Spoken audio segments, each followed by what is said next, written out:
Kailangan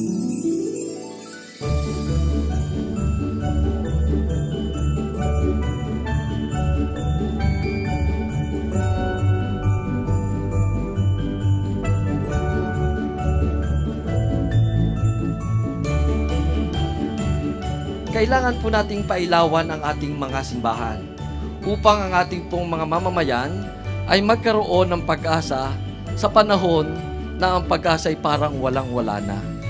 Una sa lahat ay iparating po kay Mr. Manny Pangilinan ang taus-pusong pasasalamat ng Arsobispo ng Lipa sa kabutihang loob ninyo. Harinawa po ang umpisa ng liwanag na ito ay magbigay sa atin bawat isa ng liwanag ng isip, pagbabago ng puso, at harinawang masaya ang ating Pasko.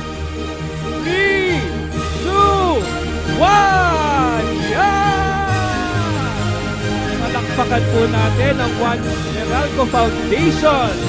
Napakaliwanag na po ng ating katedral. Maraming salamat po.